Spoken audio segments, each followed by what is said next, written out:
नरगिस तुम कहाँ Nargis hello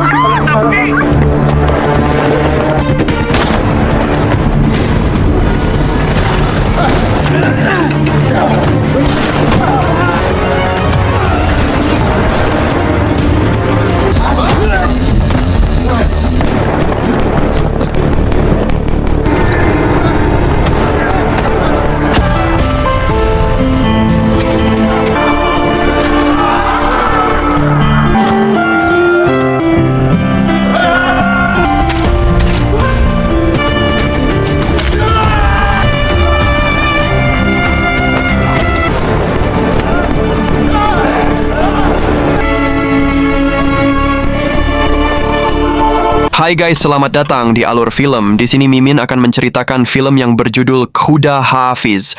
Film ini menceritakan tentang seorang pria yang berjuang untuk menemukan dan menyelamatkan istrinya dari perdagangan wanita di luar negeri karena kesulitan ekonomi yang dialami pasangan tersebut.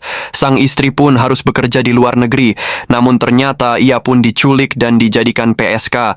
Bagaimanakah pria ini berjuang mencari istrinya di negara yang asing? Gak pakai lama, yuk kita mulai alur ceritanya. Sameer आगे तलक खुदा हाफिज.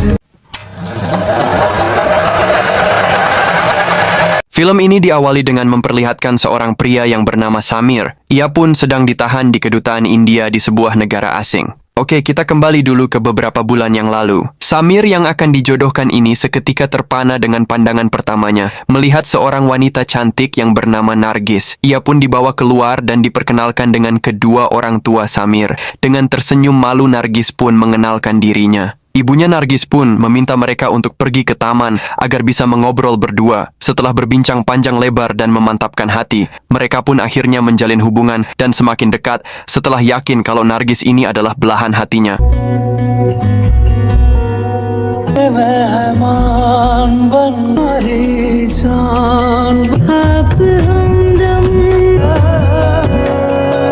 Samir pun datang ke tempat kerja Nargis untuk melamarnya. Dan tak lama kemudian akhirnya pernikahan mereka dilaksanakan dengan meriah dan sukacita. Dan di malam harinya mereka pun langsung adu mekanik. Samir pun begitu mencintai istrinya. Namun setelah mereka menikah, negara mulai mengalami krisis ekonomi terbesar dalam sejarah. Banyak orang kehilangan pekerjaan mereka, termasuk Samir yang juga mendapatkan telepon dari departemen yang mengatakan kalau mereka melakukan pengurangan pegawai dan Samir termasuk salah satu di antaranya. Sementara di tempat lain, terlihat Nargis yang menangis di dalam perjalanan pulang kerjanya. Samir yang menjemputnya menanyakan mengapa Nargis menangis dan mulai emosi mengira ada orang jahat yang telah mengganggu istrinya. Namun sang istri menahannya dan berkata, kalau tidak seorang pun yang mengganggunya, namun dirinya sedih karena di PHK dari pekerjaannya. Samir pun mencoba menenangkan Nargis dan berkata, kalau hal ini terjadi hampir di semua perusahaan. 3 bulan kemudian, mereka berdua mencoba peruntungan dengan melamar pekerjaan di luar negeri. Setelah membayar sejumlah uang, bapak ini pun meminta mereka untuk menunggu beberapa waktu. Setelah beberapa minggu kemudian, bapak agensi ini datang ke kediaman mereka dan mengabarkan kalau lamarannya diterima, lalu meminta Nargis untuk segera berangkat esok hari ke luar negeri, namun tidak dengan Samir yang masih harus menunggu jawaban lamaran kerjanya. Samir pun menolak untuk Nargis pergi sendiri, namun Nargis pun meyakinkan Samir bahwa mereka akan bertemu kembali. Hanya perlu menunggu beberapa hari saja sampai Samir dipanggil untuk bekerja. Lalu dengan berat hati, Samir pun melepaskan kepergian sang istri yang akan berangkat bekerja di luar negeri. Dan seluruh keluarga melambaikan tangan mengiringi keberangkatannya. Lalu di keesokan harinya, sang ibu pun mulai cemas, mengetahui jika menantunya belum juga menelpon untuk memberikan kabar. Tak lama kemudian handphone Samir pun berbunyi, lalu bergegas mengangkatnya. Betapa terkejutnya sang suami mendengar suara tangisan istrinya yang meminta ingin segera pulang ke rumah dan berkata kalau mereka telah ditipu. Panggilan telepon pun terputus, lalu Samir mencoba untuk menghubungi kembali, namun nomor tersebut sudah tak lagi aktif. Kemudian memeriksa nomor telepon agensi yang memberangkatkan istrinya, namun ternyata nomor mereka pun tak lagi aktif. Samir pun segera naik ke atas motornya dan pergi mendatangi kantor agensi bersama beberapa orang polisi. Lalu menanyakan ke bapak agensi ini, kemana si bapak mengirim istrinya? Petugas agensi ini menjawab dan meminta maaf kalau dirinya juga tak mengetahui keberadaan istrinya. Karena ia hanya bertugas untuk memberangkatkan calon pekerja ke negara tersebut, Samir pun menjadi geram dan mengancam akan membakar kantornya apabila tak segera memberitahukan semua kontak dan alamat rekanannya di negara tersebut. Keesokan harinya Samir pun langsung pergi ke negara Noman untuk mencari keberadaan sang istri. Dan setibanya di sana, di luar bandara Samir pun segera mencari taksi, lalu meminta sopir taksi tersebut untuk mengantarkannya ke tempat di mana ia bisa membeli kartu SIM. Setelah mendapatkannya, Samir pun bergegas untuk melakukan panggilan telepon, namun tak kunjung tersambung, kemudian meminta ke sopir taksinya untuk mengantarkan ke suatu alamat, tapi Pak Supir ini berkata kalau alamat tersebut salah. Lalu menunjukkan kalau kode pos pada alamat tersebut tidak pernah ada di negaranya, membuat Samir kembali tersadar kalau bapak agensi itu telah kembali menipunya. Lalu Samir pun mendatangi kantor polisi setempat untuk melaporkan orang hilang. Namun polisi ini menolak laporannya dan menyuruh Samir untuk melapor ke kedutaan negara asalnya, yaitu India. Lalu Samir mendatangi kantor kedutaan dan menceritakan semua kejadian yang telah dialaminya. Namun petugas kedutaan ini berkata kalau pimpinan mereka sedang berada di luar kota dan baru akan kembali beberapa hari kemudian, yang membuat Samir harus menunggu selama 2 hari. Mendengar itu, ia pun balik ke hotelnya menggunakan bis. Melihat sepasang kekasih di depannya, Samir pun semakin merindukan sang istri. Kemudian kembali berjumpa dengan supir taksi ini yang bernama Usman. Melihat Usman sedang menelpon istrinya, Samir pun mendapatkan ide. Keesokan harinya, ia mendatangi kantor provider telepon, lalu berpura-pura bertanya ke seorang petugas hendak bayarkan tagihan nomor telepon bosnya, yang ternyata sudah dibayarkan. Akhirnya Samir pun mendapatkan informasi nama dan juga alamat pemilik nomor telepon tersebut. Kemudian bergegas pergi mendatangi daerah tersebut dan mulai melakukan pencarian alamat yang didapatnya. Setelah bertanya ke seorang warga, akhirnya Samir menemukan rumahnya dan mulai mengetuk pintu. Setelah menanyakan nama orang yang dicarinya, pria ini berkata kalau dirinya baru saja pindah mengontrak di rumah ini dan tak mengenal orang yang dimaksud, lalu menunjukkan rumah pemilik kontrakannya. Samir pun mengetuk pintu dan menanyakan nama orang yang dicarinya. Pemilik rumah ini mengatakan kalau orang tersebut telah pergi beberapa hari yang lalu. Samir pun menanyakan apakah dia memiliki fotonya, yang lalu dijawab untuk apa dia menyimpan foto orang yang menyewa rumahnya. Samir pun menunjukkan foto Nargis dan bertanya apakah dia pernah melihat istrinya. Sang pemilik rumah ini pun menggelengkan kepala, membuat Samir putus asa dan tersadar kalau ia lagi-lagi mengalami jalan buntu. Samir pun mendatangi rumah Usman. Lalu Usman pun berkata jika ia mempunyai kenalan yang bisa mencari orang yang Samir cari. Samir pun sangat berterima kasih karena Usman selalu membantunya walaupun mereka baru kenal. Tak lama kemudian kenalan Usman pun datang lalu berkata jika orang yang Samir cari adalah seorang mucikari dan mereka memiliki bisnis sindikat perdagangan manusia.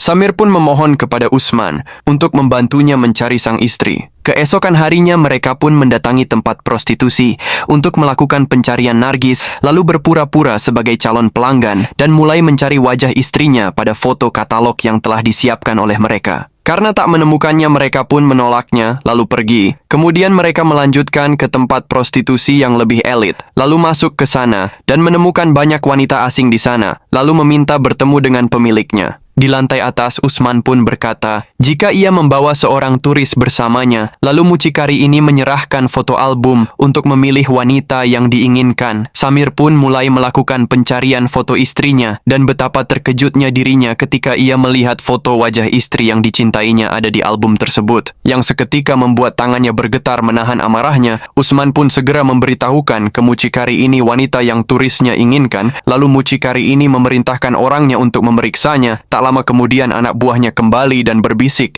yang kemudian mucikari ini berkata jika wanita tersebut sedang melayani pelanggan lain dan memintanya untuk menunggu selama 10 menit. Samir pun mulai geram lalu berdiri dan mulai mengepalkan kedua tangannya. Namun ia masih bisa menahan amarahnya dan berkata kalau dia akan menunggu saja. Samir pun berbalik badan dan melihat istrinya yang dijadikan PSK oleh mereka dan dibopong datang dengan sempoyongan. Samir pun mendatangi Nargis lalu bertanya maukah dirinya ikut bersamanya. Mucikari ini berkata agar wanita ini segera melayaninya. Namun Samir berkata kalau ia mau membawa wanita ini keluar bersamanya, dan tentu saja tak diizinkan oleh mucikari ini. Tak lama kemudian Nargis pun mulai kembali sadar dan melihat wajah suaminya, lalu mulai menangis meminta pertolongan. Mucikari ini sadar kalau mereka rupanya saling mengenal, lalu mengambil tongkat untuk menyerangnya, namun segera dihalangi oleh Usman, dan ini yang terjadi.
Setelah menabrak sebuah mobil di depannya, mereka berdua pun akhirnya jatuh pingsan dan tak sadarkan diri. Sementara Samir dibawa oleh polisi ke kantor kedutaan. Di sana Samir pun mengatakan kalau dia hanya ingin membebaskan istrinya dari tangan seorang mucikari dan meminta petugas kedutaan ini untuk membantunya. Tak lama kemudian seseorang datang lalu masuk ke dalam menemui petugas kedutaan. Petugas kedutaan ini berkata kalau Samir benar adalah warga negaranya dan menyerahkan semua keterangan yang telah direkamnya. Namun agen rahasia ini menolaknya dan berkata akan menyelidikinya langsung untuk menemukan kebenarannya. Pria ini lalu mengambil sebuah palu dan berkata kalau orang yang sedang dicari Samir telah ditemukan tewas bertepatan dengan hari kedatangannya ke negara ini. Lalu berkata kembali, jika supir taksi yang bersamanya masih tak sadarkan diri di rumah sakit karena untuk saat ini ia mencurigai siapa saja bisa menjadi tersangka pada kasus ini, bahkan mereka juga sudah memeriksa bangunan di mana istrinya ditahan. Namun itu hanya tempat kursus menjahit bagi para wanita. Lalu pria ini pun menarik baju Samir agar mengatakan yang sebenarnya. Tak lama kemudian seorang rekan masuk dan melaporkan beberapa temuannya ke agen ini. Lalu agen ini keluar dan memerintahkan mereka untuk segera membawa Samir dengan menggunakan mobil menuju ke suatu tempat bersama para tahanan lainnya. Namun di tengah perjalanan tiba-tiba mobil ini berbelok arah dan mulai menepi di jalan.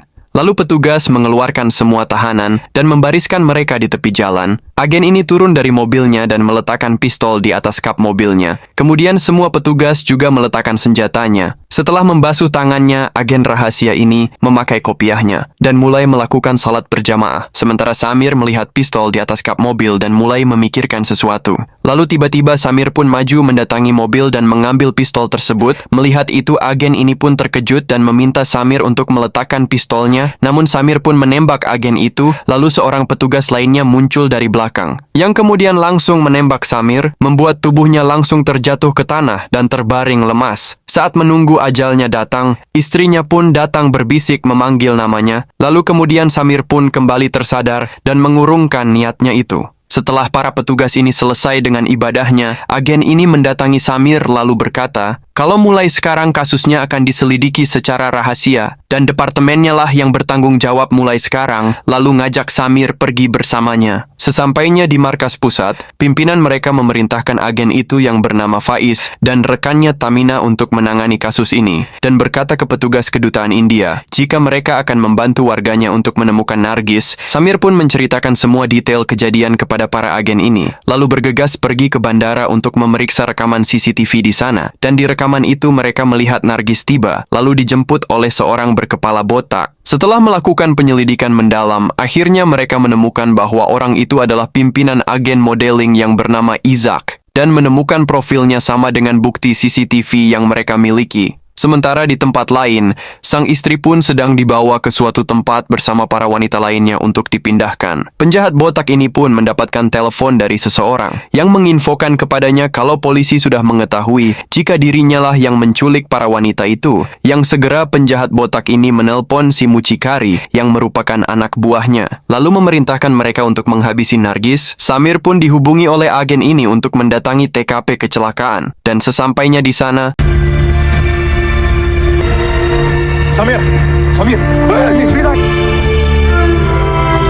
Samir berkata ke polisi kalau tubuh ini bukanlah mayat istrinya. Namun ketika melihat kalung pemberiannya diambil dari mayat tersebut, barulah Samir menyadari jika itu memang istrinya, yaitu Nargis. Keesokan harinya, dengan kesedihan yang mendalam, Samir menggotong jenazah istrinya, dibantu oleh Usman dan para agen di sana. Lalu dibawanya ke sebuah pemakaman Telaga Swida dan dimakamkan secara Islam di sana.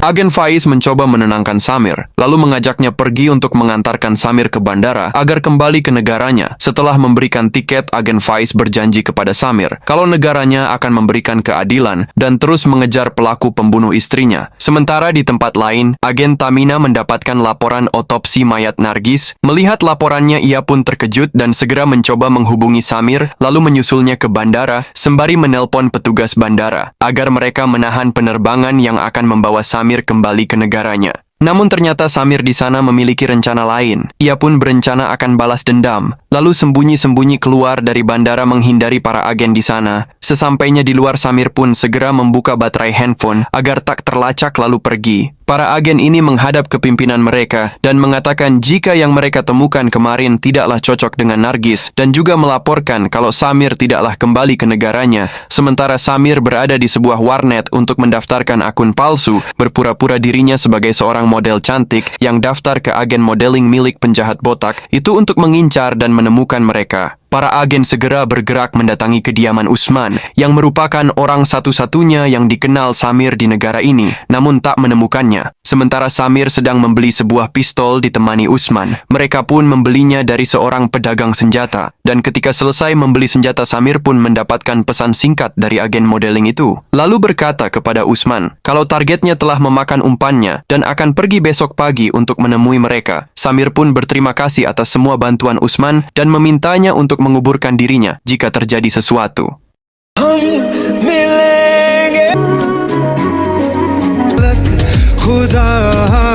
Samir pun menyamar sebagai wanita bercadar yang kemudian segera naik ke dalam mobil hotel, lalu mengeluarkan surat yang diberikan ke sopirnya yang berisi instruksi apa saja yang harus dilakukan. Dan setelah sampai di kediamannya, kemudian bos gangster ini datang untuk membuka pintu. Supir ini berkata kalau dia mengantarkan seorang wanita dari hotelnya yang berpesan kalau wanita ini akan masuk apabila dirinya sedang sendirian di dalam rumah. Samir pun segera turun dari mobil dan ini yang terjadi.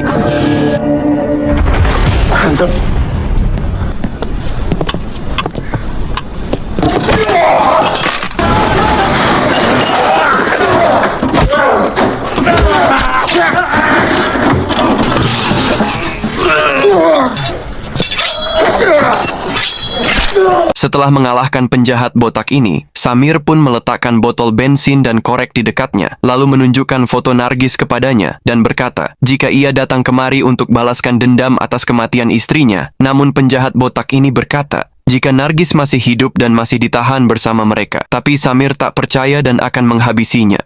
Lalu Samir pun menumpahkan bensin ke tubuh si botak ini, dan si botak berkata kembali kalau Nargis masih hidup dan sedang disekap di sebuah truk yang terparkir di luar rumahnya. Sementara para agen rahasia yang sudah tiba di lokasi mulai melakukan penyergapan. Lalu para agen ini menodongkan senjata mereka dan meminta Samir untuk segera meletakkan senjatanya dan berkata kalau istrinya masih hidup, lalu mulai mendatangi Samir, mencoba untuk mengambil pistol dari tangannya. Sebari diyakinkan oleh Usman, akhirnya Samir pun menyerahkannya. Penjahat botak ini pun tersenyum lalu mengucapkan terima kasih kepada agen Faiz, membuat semua orang mendengarnya sadar penyamarannya sudah terbongkar lalu menembak tangan rekannya. Samir pun segera pergi, sementara agen Tamina mencoba menghalangi rekannya yang ternyata adalah seorang pengkhianat. Samir pun mendatangi truk yang di sana dan mulai mengetuk untuk mencari keberadaan istrinya. Akhirnya sang istri berhasil ditemukan. Nargis yang mendengar Samir memanggil, lalu berkata kalau dia berada di dalam bersama wanita lainnya. Samir pun meminta Nargis untuk tenang dan berkata akan segera membawa mereka kabur dari sana, lalu menelepon Usman untuk segera pergi dari sana bersamanya. Sementara si botak ini mencabut semua alat makan yang menancap di tubuhnya, lalu mengambil sebuah pistol, sementara di luar Usman terus berlari untuk menyusul Samir yang sudah menunggunya di dalam truk. Ketika hendak naik ke dalam mobil, si botak ini pun menembak kaki Usman. Sementara agen Faiz mulai melakukan kuncian pada leher Tamina, membuat agen ini tidak dapat bernafas dan berontak mencoba melawan. Namun kemudian dirinya jatuh terkulai lemas lalu tewas. Segera agen Faiz pun menelpon ke markas pusat untuk melaporkan jika seorang agen rahasia telah dibunuh oleh Samir dan meminta pimpinan mereka untuk memerintahkan tembak di tempat terhadap Samir yang kabur bersama sebuah truk hitam. Sedangkan di luar truk ini segera berjalan dan si botak ini mulai melakukan pengejaran dengan mobilnya, dan ini yang terjadi.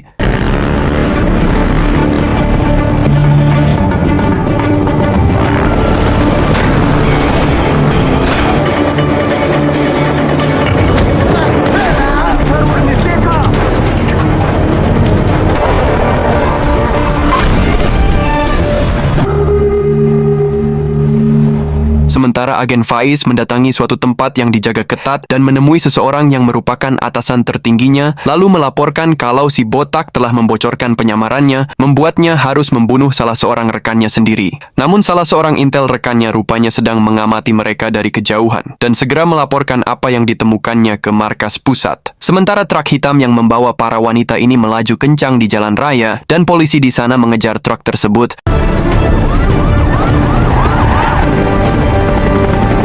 Lalu agen Faiz pun memerintahkan untuk menembak dan menghentikan truk tersebut.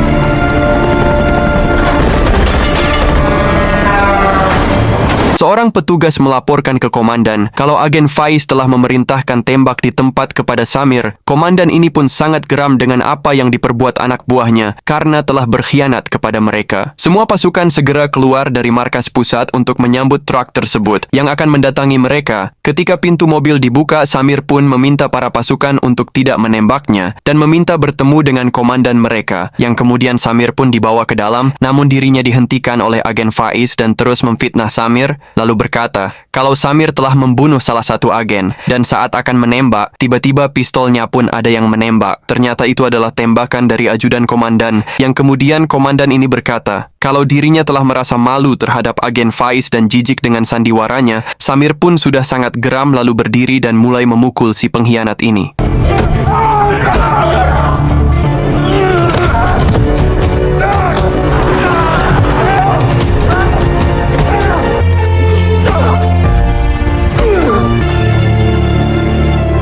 Setelah mengalahkan Faiz, akhirnya mereka pun membuka pintu kontainer dan akhirnya bisa melihat kembali istrinya yang telah dijadikan PSK oleh seorang yang kemudian turun bersama para wanita lainnya yang juga mengalami nasib yang sama. Kemudian mereka pun menghadiri pemakaman agen Tamina yang telah gugur menjalankan tugasnya, lalu dimakamkan secara militer. Sementara Faiz yang telah berkhianat langsung mendapatkan hukuman mati. Samir dan Nargis pun akan kembali ke India. Lalu dengan menggunakan kursi roda, Usman datang untuk berpamitan dengan sahabatnya, lalu berkata jika dia ingin sekali melihat India. Samir pun berlutut lalu berkata kalau dia pasti akan merindukan sahabatnya dan takkan pernah bisa membalas semua jasanya. Yang lalu dijawab bahwa semua kebaikan yang dirasakannya semua datang dari Allah yang melindungi mereka. Lalu berkata Khuda Hafiz sebagai tanda perpisahan, dan Usman pun berpamitan dengan Nargis lalu memintanya untuk mengingat dirinya di dalam setiap doanya. Ketika di pesawat, Nargis yang takut ketinggian pun mencoba untuk memegang tangan suaminya, namun dirinya tak berani karena ia merasa kotor. Namun sang suami yang selalu mencintainya mengulurkan tangan dan menggenggam tangan sang istri untuk meyakinkan sang istri kalau sekarang semuanya akan baik-baik saja. Dan film pun berakhir. Nah guys, begitulah alur film dari Mimin. Dan terima kasih yang sudah menonton hingga selesai. Sampai berjumpa lagi di alur film yang lain. Bye-bye.